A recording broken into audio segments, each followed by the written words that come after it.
Dando continuidade à nossa série de pregações em Ruth, dessa vez no capítulo 3 de Ruth. Vamos abrir e ver como esse livro que tem mostrado como Deus faz com que do caos venha a redenção, como esse livro tem a nos falar no dia de hoje. Ruth, capítulo 3, será aqui a nossa quarta pregação no livro de Ruth. E nós temos tido a oportunidade de acompanhar a história dessa serva do Senhor e como o Senhor cuidou dela, mesmo em meio a momentos de tragédia. Nós vamos meditar em todo o capítulo 3, mas nesse primeiro momento eu quero olhar com você apenas para alguns textos iniciais e finais do texto. Então vamos olhar para os primeiros 3 versículos agora de Ruth, capítulo 3. Diz assim a palavra de Deus. Noemi, sogra de Ruth, disse: minha filha, não é verdade que eu devo procurar um lar para você, para que você seja feliz? E esse Boaz, na companhia de cujas servas você esteve, não é um dos nossos parentes? Eis que esta noite ele estará limpando cevada na eira. Lave-se, ponha perfume, vista a sua melhor roupa e vá até a eira, mas não deixe que ele perceba que você está ali, até que ele tenha acabado de comer e beber. Vá agora para o versículo 18, versículo final do texto.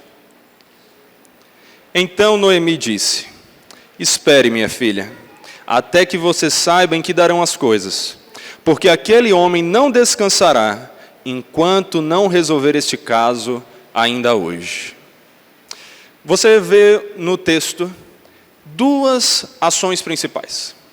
Uma ação, que na verdade é o próprio agir, e a outra, que é o seu oposto, é o esperar. Esse texto vai nos mostrar como Ruth teve que agir, mas teve também que esperar. E a mistura de ação e espera é algo que está presente na nossa vida. Desde os tempos longínquos, desde quando todos viviam ali da agricultura, por exemplo, já era comum que as pessoas tivessem que agir e esperar. Como é que um agricultor faz? Ele vai plantar, ele vai fazer o seu trabalho para cuidar do solo, para que ele seja frutífero, cuidar da sua plantação, mas chega um momento que o que resta a ele é fazer o quê? Esperar. Ele tem que esperar o tempo da colheita, ele tem que esperar para que ele possa usufruir do que plantou. Na vida, todos nós temos momentos em que temos que agir, mas todos também temos que saber esperar. E esse livro aqui, esse capítulo em específico, vai nos mostrar como a bondade do Senhor não anula nem a ação, nem a espera. A bondade do Senhor não nos impede e não significa que não devemos agir, nem mesmo significa que não devemos esperar. A bondade do Senhor anda em perfeito acordo com a ação e com a espera. E é isso que nós vemos nesse capítulo 3. Em primeiro lugar, nós vemos ali como a bondade do Senhor não significa que nós não temos que agir. Olhe comigo mais uma vez para o versículo 1 do capítulo 3 de Ruth. Noemi, sogra de Ruth, disse: minha filha, não é verdade que eu devo procurar um lar para você, para que você seja feliz? Aqui nesse capítulo nós vemos a história já avançar. O que aconteceu até então? Recapitulando para quem está pegando a pregação a partir de hoje. Nós vemos na história de Ruth como Elimeleque e Noemi foram com seus filhos, Malom e Quilion, para a terra de Moabe, uma terra estrangeira, uma terra que servia a outros deuses, porque houve fome ali na terra de Belém, em Israel, onde eles viviam. Eles foram para lá e lá grandes tragédias aconteceram. Na verdade, continuaram acontecendo, já que a fome era uma das tragédias que já estava tomando conta da vida dessa família. Mas ali, Elimeleque, marido de Noemi, morreu. E depois, Malom e Quilion, seus filhos, também morreram.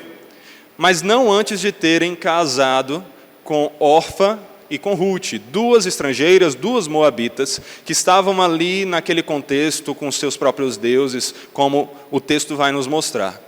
Eles casam com ela, mas ao morrer, Noemi decide se despedir das suas noras. Ela ouve falar que está tendo novamente colheita em Belém e decide voltar, mas prefere se despedir das suas noras para que elas encontrem um novo lar ali entre o seu povo. Orfa ainda insiste um pouco, mas desiste, fica com sua família. Ruth não. Ruth havia se convertido ao Senhor, como nós vemos. Ela agora tem o Deus de Noemi como seu próprio Deus, o povo de Noemi como seu próprio povo, e ela decide vir com Noemi para Belém. Ali, ela não para e espera ajuda simplesmente, ela já age, ela vai em busca de conseguir alimento para a família, e ela, por casualidade, como o texto diz, vai parar no campo de Boaz.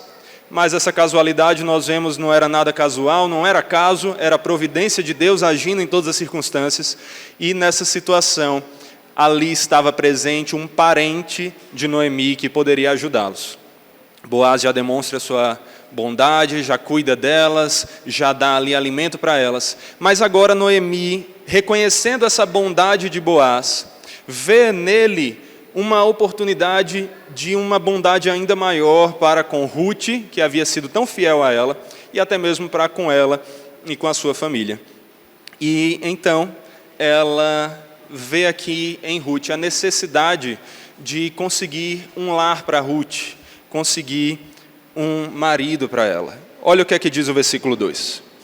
E esse Boaz, na companhia de cujas servas você esteve, não é um dos nossos parentes? Então, Noemi chama a atenção de Ruth para Boaz de maneira muito específica.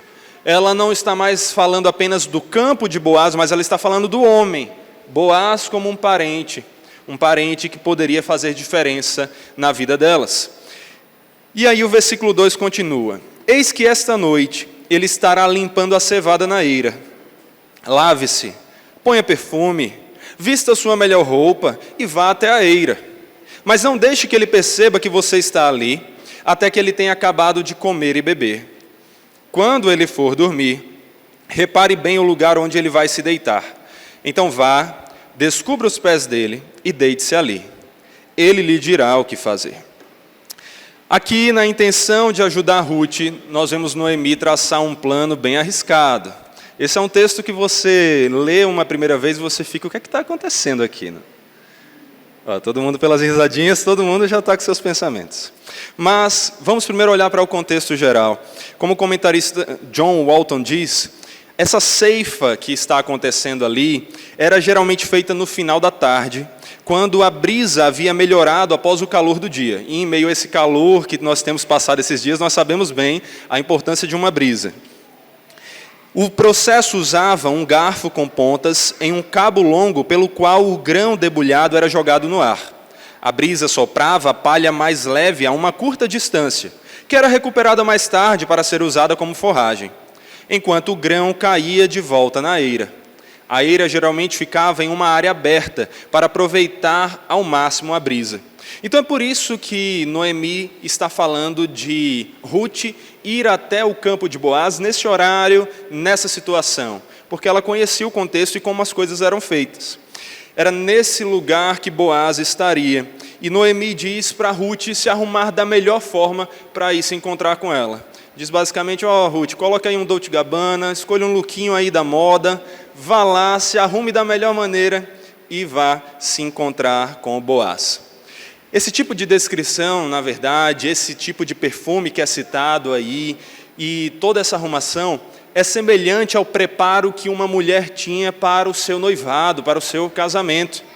Ao que tudo indica, e pelo contexto é comprovado, nós vemos Ruth se preparando para se dar em casamento. E descobrir os pés era justamente um símbolo disso. Era um símbolo de um pedido de casamento para aquela cultura. Era uma forma altamente simbólica de apontar para Boaz que ela estava precisando de ajuda e ela via nele alguém que pudesse ajudá-la e alguém que pudesse amá-la. Era um plano arriscado, com toda certeza, e arriscado de diversas maneiras. Porque se hoje em dia já poderia ser esquisito você encontrar um homem ou uma mulher numa situação ali sozinhos à noite, mesmo numa cultura muito mais avançada, não no sentido positivo, tá? Mas liberal como a nossa, imagine para aquela época. Ruth estava recebendo ali de Noemi um plano que poderia arriscar toda a sua reputação e assim arriscar até mesmo a sua chance de, se não em Boaz, não conseguirem um outro homem, o seu marido, e alguém que pudesse cuidar dela. Mas Ruth, sempre fiel a Noemi, entendendo qual era a intenção dela, decide aceitar, e é isso que nós vamos ver como é que o texto continua. No versículo 5, Ruth respondeu: vou fazer tudo isso que a senhora está me dizendo. Então Ruth foi para a eira e fez conforme tudo o que a sogra havia lhe ordenado. Ruth realmente estava disposta a confiar nas instruções de Noemi. Afinal de contas, com Noemi ela havia conhecido o Senhor, com Noemi ela havia conhecido um povo que a acolheu. Com Noemi ela aprendeu muitas coisas importantes, então por que não confiar mais uma vez aqui na sua sogra? No versículo 7 é dito: quando Boaz terminou de comer e beber, e já estava de coração um tanto alegre, foi deitar-se ao pé de um monte de cereais. Porque, afinal de contas, o que traz mais alegria a um homem do que comer e deitar, não é verdade? Ele vai ali descansar, e por que ele vai deitar nessa região? Segundo o mesmo comentarista que eu citei anteriormente, John Walton, a eira teria sido usada por muitos membros da comunidade ao mesmo tempo. Portanto, além de Boaz, haveria outras pessoas ali debulhando. Cada um, porém, teria sua área tradicional designada, e cada um dormiria ao lado de sua pilha após as festividades, para guardá-la até que pudesse ser levada embora pela manhã. Então era comum que, depois de ter passado o dia inteiro trabalhando, cansado, com o esforço físico que era necessário naquela época, esses homens se alimentassem e depois descansassem ali, por causa de um dia de trabalho dedicado e esforçado. Então, no versículo 8, nós vemos que, aliás, no versículo 7, nós vemos que Ruth chegou de mansinho, descobriu os pés dele e se deitou. Ruth ainda está seguindo as instruções de Noemi. Foi até Boaz de uma maneira discreta, para que ninguém visse ela chegando ali, e para que ele também não se assustasse com o que iria acontecer. Agora calma. Versículo 8.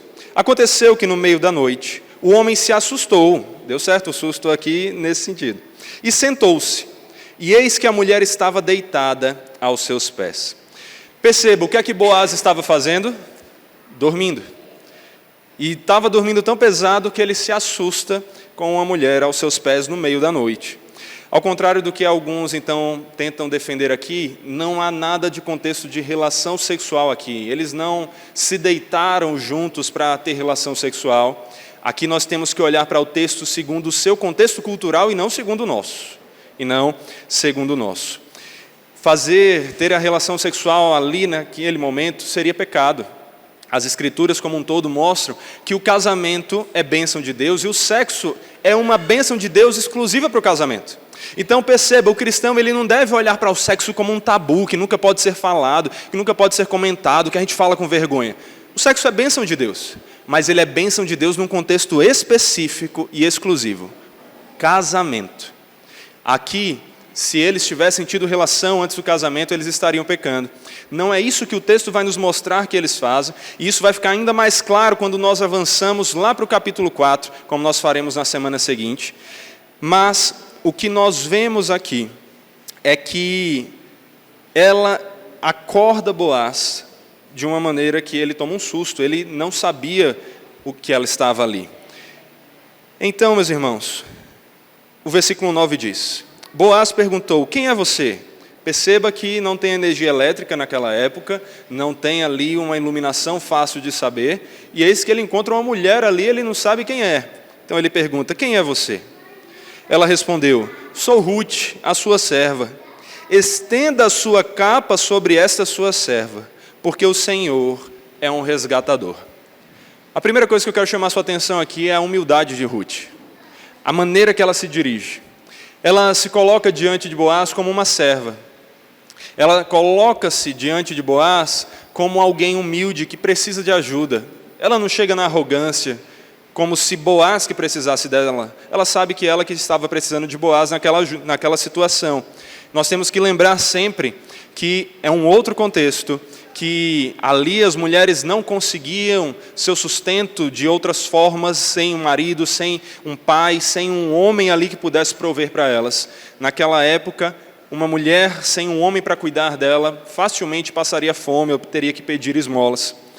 E aqui aconteceu que Boaz foi simplesmente acordado, provavelmente com frio nos pés, no meio da noite, e se assusta encontrando uma mulher ali. Mas o versículo 9 continua falando que Ruth demonstra essa humildade e pede para que ele estenda a sua capa sobre a serva. Como vimos no capítulo anterior, Boaz, ao encontrar-se com Ruth, o que é que ele faz? Ele sabe que Ruth é uma mulher piedosa. Ele sabe que as pessoas já estavam comentando de como Ruth foi fiel à sua sogra, Noemi. Ruth já estava sendo comentada como uma mulher fiel ao Senhor e fiel à sua família. E diante de tudo aquilo, Boaz deseja a ela aquilo que é a maior bênção que nós podemos ter. Boaz deseja que ela encontre abrigo nas asas, debaixo das asas do Senhor. Mas aqui Ruth dá a ele a oportunidade de ser o cumprimento dessa oração, de ser o cumprimento desse desejo. Nós falamos sobre isso semana passada também.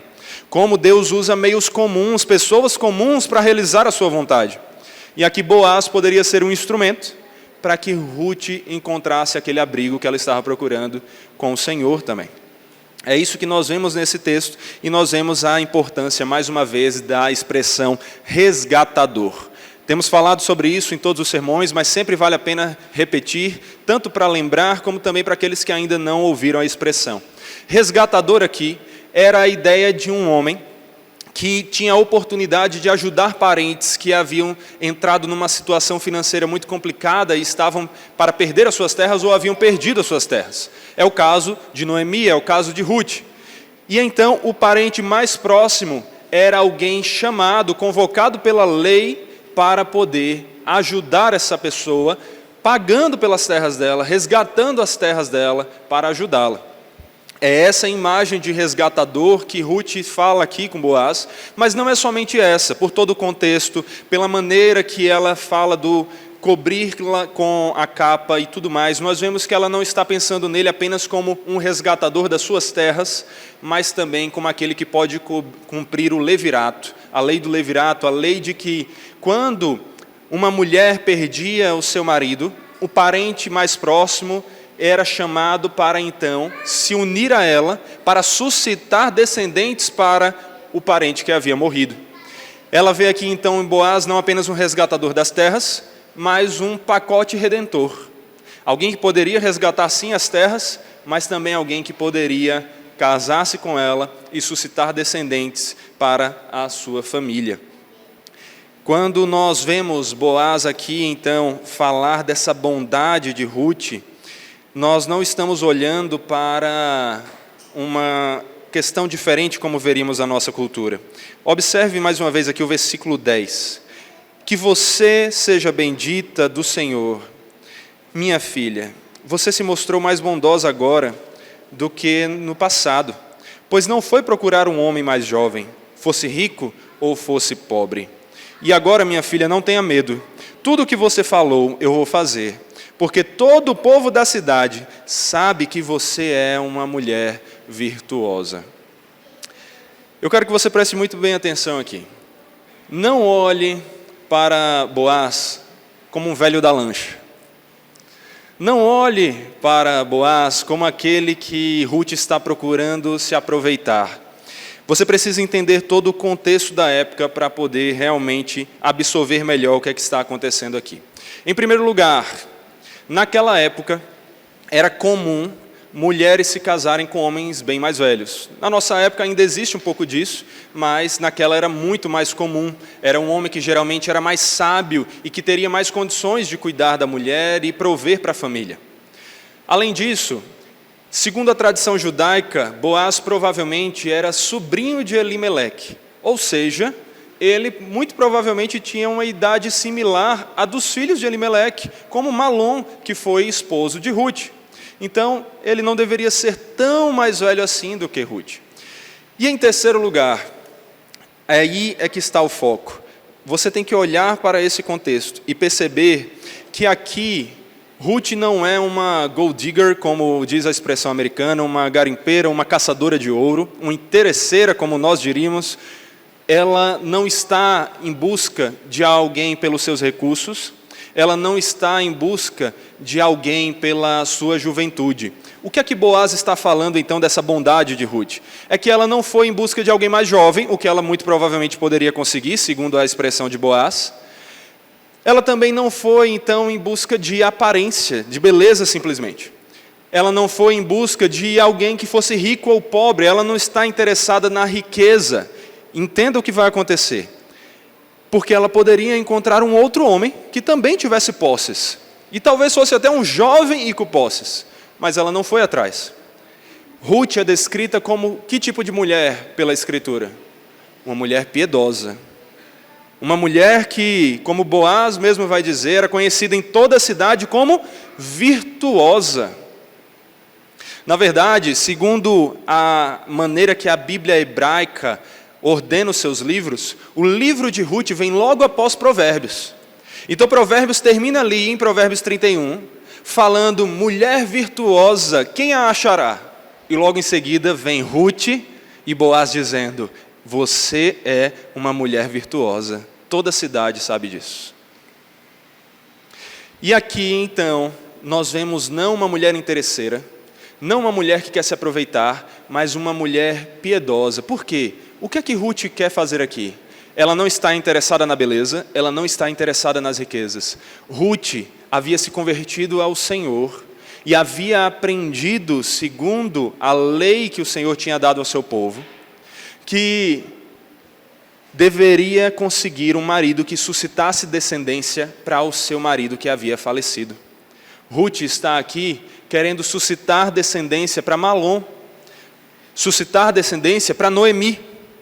Ela está se preocupando então com a vontade do Senhor, com a vontade da palavra revelada, com aquilo que iria trazer bênçãos para a sua sogra que estava cuidando dela e para até mesmo o nome do seu marido que havia falecido.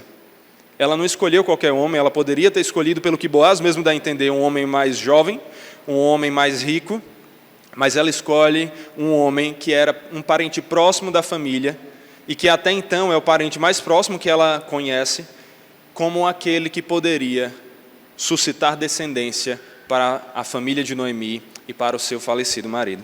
Então Ruth está sendo bondosa aqui. E aqui, até então, o que esse texto está nos mostrando é que a bondade que nós vemos do Senhor, a bondade que o Senhor nos revela através de pessoas comuns, através de circunstâncias comuns, ela não anula a nossa responsabilidade humana. A bondade do Senhor, como eu falei no início aqui, ela não significa que nós não devemos agir. Noemi traça um plano, Ruth age. Elas estão confiadas na bondade de Deus acima de tudo, porque perceba, elas esperam que Boaz haja com bondade por saber que ele é um homem piedoso, como ele é descrito anteriormente. Elas esperam que Boaz haja com bondade porque ele já vem demonstrando essa bondade piedosa para com Ruth. Elas esperam que Boaz haja com bondade porque a lei do Senhor ensina o seu povo a agir com esse tipo de bondade, que naquele contexto era manifestado na figura de um homem que assumiu o papel de resgatador das terras e também daquele que suscitava descendência para o seu parente que havia falecido. Elas estão então confiando na bondade do Senhor, mas a bondade do Senhor não as impediu de agir. A bondade do Senhor não fez com que elas parassem sem ter feito absolutamente nada. A bondade do Senhor as levou a agir. Talvez não tenha sido o melhor plano, como eu falei, foi um plano arriscado, um plano que suscita questões que pode ter passado pela sua cabeça ao ler esse livro, como passa pela cabeça de muitos, mas elas agiram da melhor maneira que puderam, diante do que era permitido na lei, elas não ultrapassaram a lei. Ruth não teve relação sexual com Boaz antes de casar, mas elas agiram. E assim nós somos chamados muitas vezes a fazer, meus irmãos. Quando nós olhamos para a bondade do Senhor, nós reconhecemos que sim, o Senhor é bom, bem-aventurado o homem que nele se refugia. É isso que a Escritura diz, é isso que o salmista diz. Mas o fato de o Senhor ser bom, não significa que Ele é aquele que fica nos dando peixe atrás de peixe. Ele nos ensina a pescar e nos chama a pescar. Ele nos faz agir. O Senhor é bom. E a Bíblia vai nos dizer que se nós trabalharmos e Ele não abençoar, de nada adianta o nosso trabalho. Porque se o Senhor não edificar a casa, em vão trabalham os que a edificam. Se o Senhor não vigiar a cidade, em vão vigiam as sentinelas. Então perceba, nosso trabalho, nosso sustento, tudo depende do Senhor. Mas isso não significa que nós não temos que edificar a casa. Isso não significa que nós não temos que vigiar a cidade. O texto nos mostra que se nós vigiarmos e o Senhor não abençoar, não adianta de nada, a cidade será invadida. O texto nos mostra que se nós edificarmos e o Senhor não quiser abençoar, a casa vai ao chão. Mas o texto nos mostra que, a palavra como um todo nos mostra que o Senhor quer que trabalhemos da melhor maneira, segundo a nossa responsabilidade e segundo os dons que Ele nos dá. A soberania bondosa de Deus não anula a nossa responsabilidade de agir. Ruth agiu e nós também somos chamados a agir. Mas e você? Como você tem olhado para a bondade do Senhor? Você tem olhado para essa bondade e tem confiado nela como razão para você agir, e então agido? Ou você tem esquecido dessa bondade e simplesmente achado que a sua ação é o que determina o sucesso? Porque não é. Se o Senhor não edificar a casa não vai ser edificada. Se o Senhor não vigiar a cidade, não tem sistema de segurança que a mantenha. É o Senhor que capacita, por isso nós temos que confiar na sua bondade. Mas essa bondade do Senhor não deve nos paralisar. Pelo contrário, ela deve nos motivar a agir. É porque eu tenho certeza de que o Senhor cuida dos seus servos e Ele abençoa os seus projetos que são para a glória do seu nome, que eu posso trabalhar. Que eu posso trabalhar sabendo que o Senhor está cuidando de mim e que o Senhor vai fazer com que todos os projetos que forem bons para o meu crescimento, a imagem de Cristo, serão realizados e abençoados por Ele. É por isso, inclusive, trazendo isso para um outro tipo de trabalho e obra que nós temos que fazer, trazendo isso para o evangelismo, que ter uma visão sobre a soberania de Deus em salvar os seus eleitos não deve nos fazer parar de trabalhar em evangelizar. Pelo contrário, é justamente o que deve nos querer capacitar a fazer isso, é o que deve nos levar a fazer isso. Por quê? Se eu falasse do Evangelho, mas não fosse o Senhor que convertesse, ninguém iria se converter. Mas é porque o Senhor nos usa como instrumentos para alcançar o seu povo, e todos aqueles que Ele escolheu desde a eternidade graciosamente serão salvos, que eu sou chamado a pregar o Evangelho com confiança, sabendo que meu trabalho não será em vão, porque todos aqueles que fazem parte do seu povo, o Senhor fará a palavra frutificar no coração. Alguém que crê na predestinação bíblica, conforme revelada aqui, não é o cara que evangeliza menos, é o que evangeliza mais. Tem que ser o que evangeliza mais, porque ele sabe que o Senhor é o dono da obra, e é Ele que vivifica, e é Ele que faz com que o Espírito Santo transforme corações e faça com que as pessoas entendam a sua palavra. E isso é assim para o evangelismo, e isso é assim para a vida. Resumindo, olhe para a bondade de Deus, nunca tire ela de diante dos seus olhos. Mas que essa bondade não seja uma razão para você deixar de agir. Pelo contrário, seja a motivação para que você haja. Haja confiando que Deus está com você, conduzindo cada passo e fazendo com que tudo que é o melhor, de acordo com a sua vontade, que é perfeita, que é boa, que é agradável, que tudo isso aconteça para a glória do nome dEle e para a edificação do seu povo, à imagem e semelhança de Jesus Cristo. Então, trabalhe. você tenha o seu trabalho de segunda a sexta, de segunda a sábado, que você faça o seu melhor trabalho possível. Mas que você não trabalhe porque você diz assim, se eu não trabalhar, o que eu vou fazer? Como eu vou me sustentar? Não, que você trabalhe porque você sabe que o Senhor cuida do seu sustento. Que você haja porque você sabe que o Senhor vai fazer frutificar da melhor maneira, a maneira dEle. Que você crie seus filhos no temor do Senhor, não porque se você não criar e agora, eles nunca vão ser convertidos. Que você crie seus filhos no temor do Senhor porque você sabe que a bondade dEle pode alcançá-los e ela é que capacita você a criá-los da melhor maneira possível para que eles sejam convertidos e experimentem da maior de todas as bênçãos, que não é um sucesso profissional, que não é um sucesso acadêmico, que não é a família perfeita. Essas coisas são boas, mas a maior bênção é o Senhor Jesus. Então, a responsabilidade humana não é anulada pela soberania de Deus, ela é capacitada. Faça tudo o que está de acordo com a sua responsabilidade, sabendo que o Senhor é que abençoa os projetos que são para a glória dEle, e que o Senhor faz frutificar tudo. Como a palavra diz, o que nos cabe é priorizar o reino de Deus e a sua justiça. O resto Ele acrescenta, do nosso sustento Ele cuida, Ele que faz com que os nossos projetos tenham sucesso ou não. E a verdade, meu irmão, minha irmã, é que se você é um verdadeiro servo do Senhor, mesmo quando aos seus olhos um projeto não teve sucesso, ele teve o maior de todos os sucessos. Continuar agindo de acordo com a vontade de Deus, para transformar você à imagem e semelhança de Jesus Cristo. Deus estava fazendo isso aqui com Ruth. A bondade de Boaz nada mais era do que resultado da providência de Deus em conduzir todas as coisas para o bem dos seus servos. A bondade de Boaz foi consequência da bondade de Deus. Mas ela não parou as ações de Ruth, e a bondade de Deus na nossa vida não deve nos impedir de agir conforme a nossa responsabilidade. Então haja confiado nessa soberania de Deus. Porém, ao mesmo tempo que a bondade de Deus não significa que nós não devemos agir, a bondade de Deus não significa que nós não devemos esperar. Na vida, há momentos para agirmos, mas há também momentos para esperarmos. E é isso que o texto vai nos mostrar a partir do versículo 10. Versículo 10 diz: Boaz respondeu: que você seja bendita do Senhor, minha filha. Você se mostrou mais bondosa agora do que se mostrou antes, no passado, pois não foi procurar um homem mais jovem, fosse rico ou fosse pobre.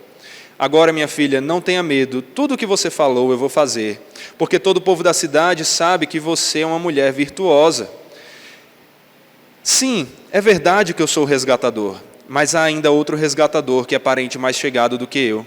Fique aqui essa noite, pela manhã, se ele quiser resgatar você, muito bem, ele que o faça. Mas se ele não quiser, eu o farei, tão certo como vive o Senhor.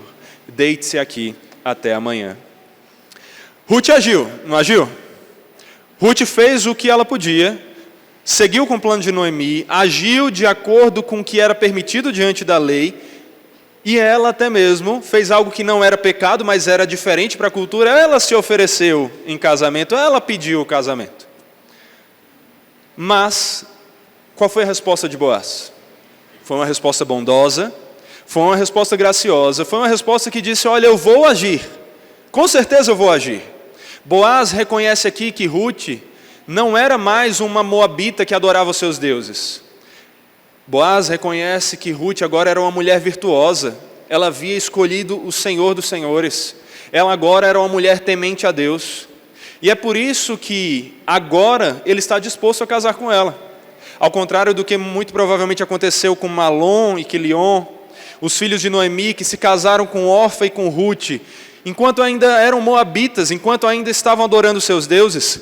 Boaz está disposto agora a se casar com Ruth, mas por quê? Porque Ruth agora se demonstra uma mulher virtuosa, piedosa, temente a Deus, que adora ao mesmo Senhor. Boaz reconhece que Ruth havia se convertido, que ela havia passado por uma mudança de vida, e que por mais que ela fosse estrangeira etnicamente falando, agora ela fazia parte do mesmo povo da fé que ele fazia. E esse povo da fé é muito maior do que qualquer nacionalidade, do que qualquer distância geográfica ou cultura. Ele é um povo que eternamente viverá para a glória de Deus. E Boaz, reconhecendo que Ruth fazia parte do mesmo povo que ele pela fé, agora diz: não tema, tudo que você pediu eu farei, eu cuidarei de você, porque você é uma mulher virtuosa, piedosa. Boaz achou essa mulher virtuosa de Provérbios 31. Ele aqui ora ao Senhor para que ele seja um instrumento para cuidar dela. E ele é usado como esse instrumento. Mas ele reconhece também que há um outro resgatador ainda mais próximo. O resgatador das terras, ele era ordenado de uma maneira que havia uma escala de quem era que tinha prioridade para resgatar as terras. Era o parente mais próximo. E Boaz, como um homem justo, por mais que ele quisesse resgatar as terras de Ruth e se casar com ela, ele reconhece que há um outro que tem a prioridade em resgatar as terras. Então ele diz: olhe, por mais que você tenha vindo aqui, por mais que você esteja se dando em casamento para mim, nós temos que esperar, porque ainda há outro mais chegado e eu preciso conversar com ele antes. Então, diante de toda aquela ação, Ruth termina esperando até que chegue amanhã. Ruth agiu. Mas agora chegou um momento que ela não pode mais agir. O que cabe a ela é esperar. E então, o texto vai continuar e vai nos mostrar que Boaz garante a ela que vai agir, que vai resgatá-la se aquele homem não quiser, tão certo como vive o Senhor. Aqui nós vemos que, se para algumas pessoas a existência de Deus é dúbia, para um verdadeiro servo de Deus, ela é tão garantida, que a certeza de uma promessa se firma em igualdade com a certeza da existência de Deus. Boaz diz: eu cuidarei de você, tão certo como o Senhor vive. Porque Boaz tinha plena certeza da existência de Deus. Boaz tinha certeza de que Deus vive e que Ele é a causa de nós estarmos vivos.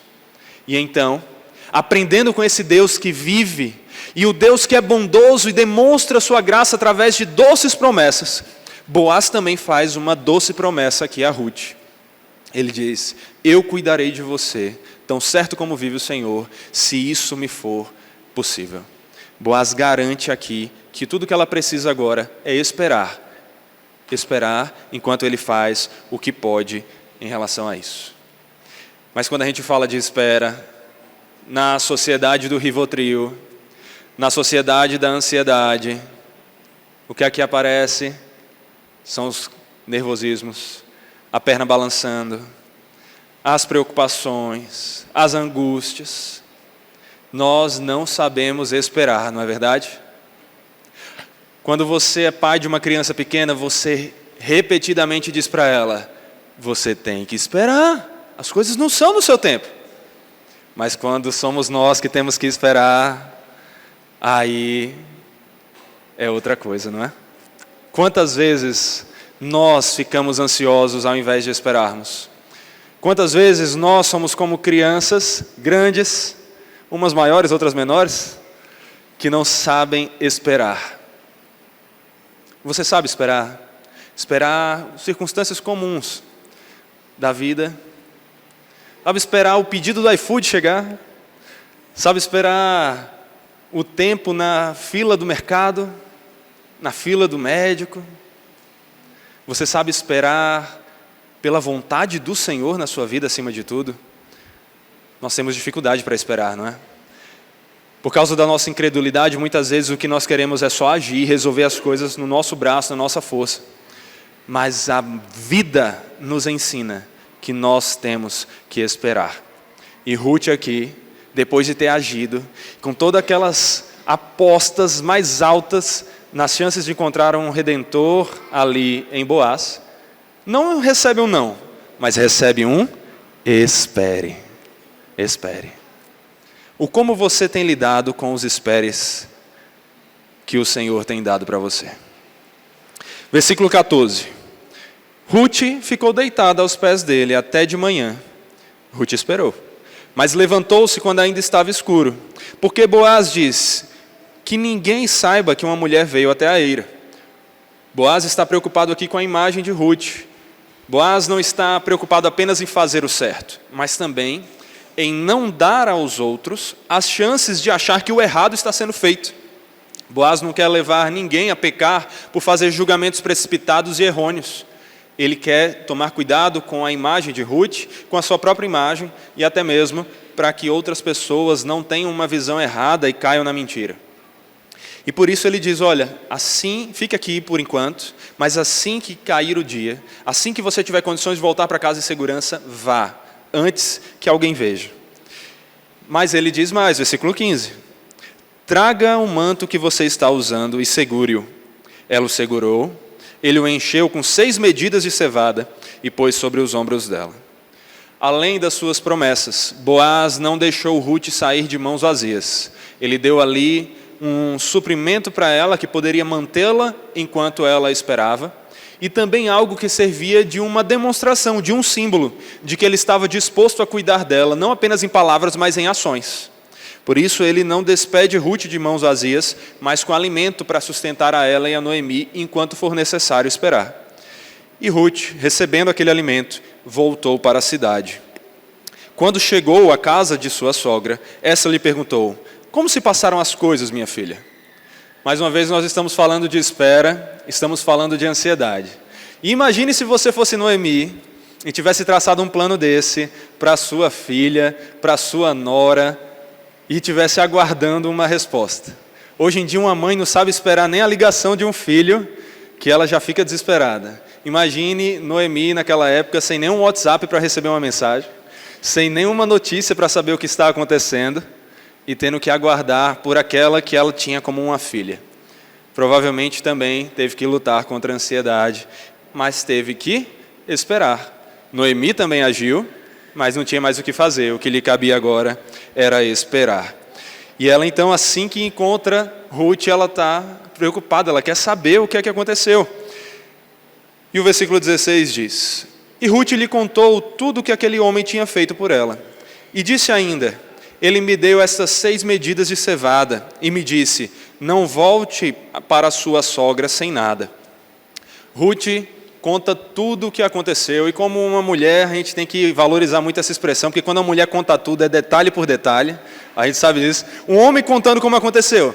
E aí, o que deu? Não, ele falou que vai resolver a situação, viu? A mulher: não, então, eu cheguei lá, e aí ele estava deitado com a camisa azul, lá na eira, e assim vai, né? Então contou tudo, para até aproveitar, preencher o tempo de espera, né? Ter algum entretenimento ali enquanto esperava. Contou tudo, mas mostrou para ela também que Boaz não estava brincando, não estava apenas fazendo promessas, ele havia demonstrado em ações. E aí, nós vemos o texto terminar no versículo 18, dizendo: então Noemi disse: espere, minha filha, até que você saiba em que darão as coisas, porque aquele homem não descansará enquanto não resolver este caso ainda hoje. Talvez Ruth não estivesse tão certa ainda de que as coisas tinham saído como planejado. Como alguém que estava conhecendo aos poucos a cultura do povo, talvez ela estivesse perguntando para Noemi: e aí, isso significa sim ou não? O que é que significa isso aqui para o seu povo? E Noemi tranquiliza Ruth, dizendo: fique em paz, esse homem que já vem demonstrando a bondade para você, vai completar o que já começou. Ele vai resolver a situação e não vai descansar até que isso esteja resolvido. Ainda assim, espere. Ruth não tinha mais o que fazer, nem mesmo Noemi. As duas tiveram simplesmente que esperar. Esperar. Mas elas não esperaram no escuro. Elas não esperaram sem noção do que poderia acontecer, pensando: será que esse homem faria? Noemi tinha certeza. Noemi, como alguém que já conhecia um pouco mais de Boaz, conhecia o caráter dele, fala para Ruth: não tema, esse homem vai cumprir com as suas promessas. Elas se confiam na bondade de Boaz, porque elas confiam acima de tudo na bondade de Deus, do Senhor, que, como vimos no capítulo anterior, estava demonstrando para Noemi como todas as ações estavam debaixo do seu controle e da sua providência. Noemi, no final do capítulo 2, reconhece que a bondade do Senhor se fazia presente, mesmo naquele momento de sofrimento.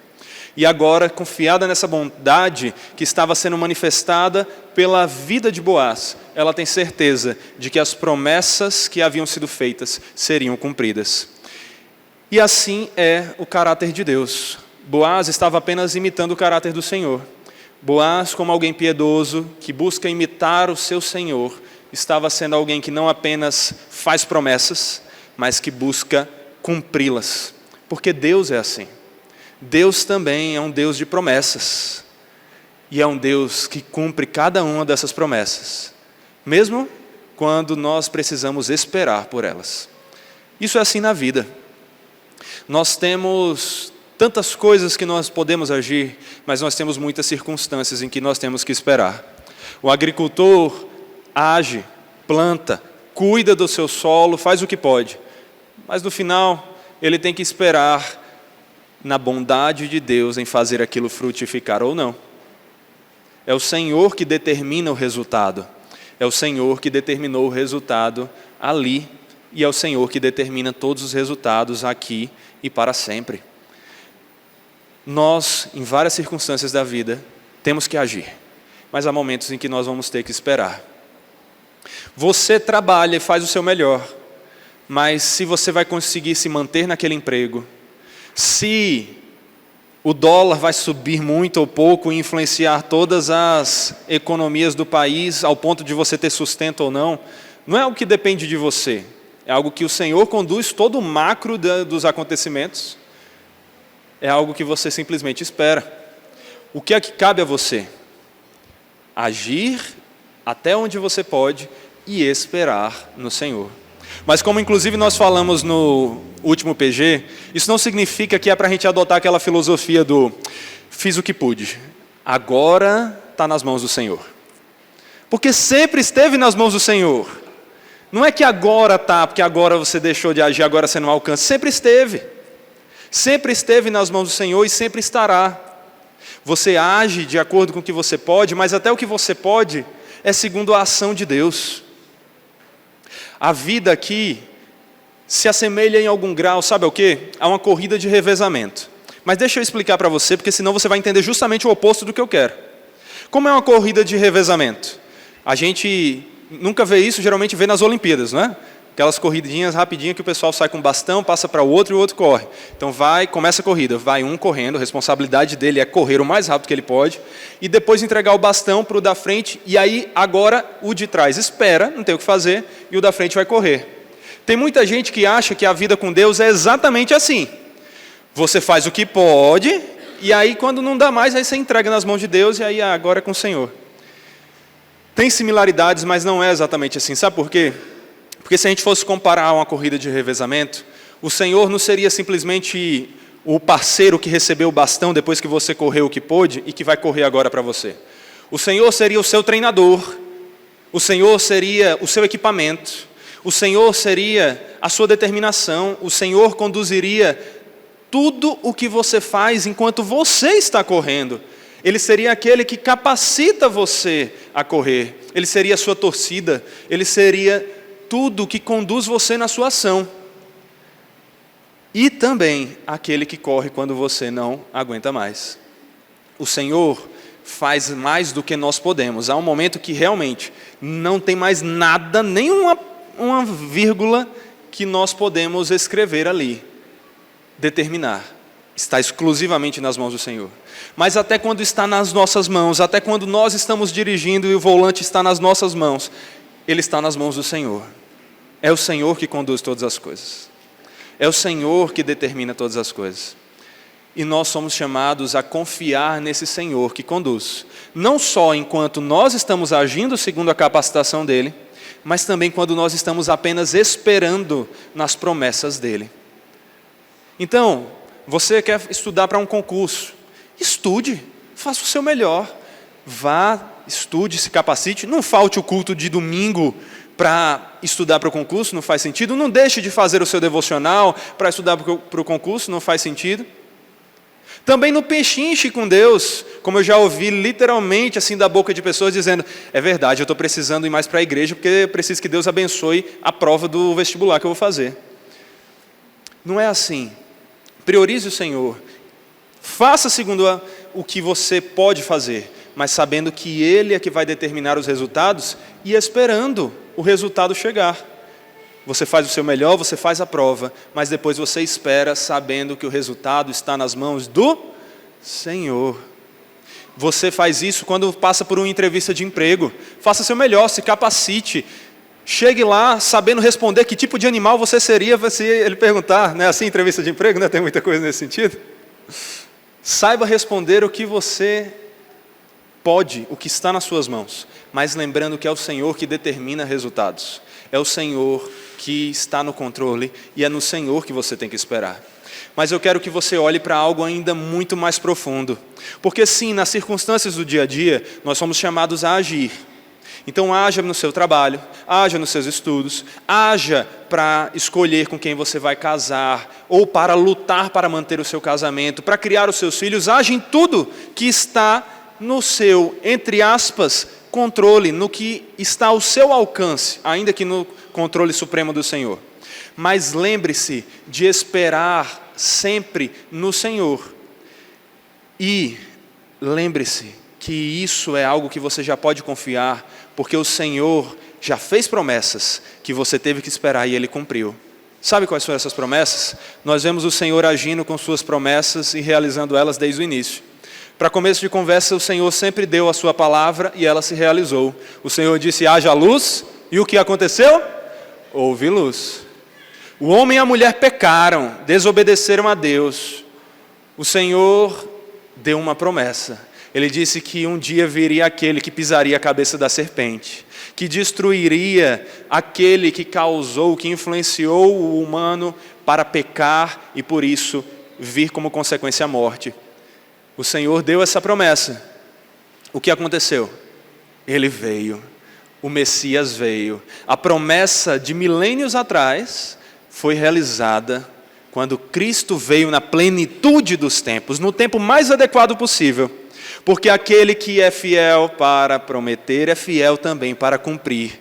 E o Deus que prometeu que viria o Messias para pisar a cabeça da serpente, mandou Jesus para destruir a morte por meio da sua morte e ressuscitar para nos dar a salvação.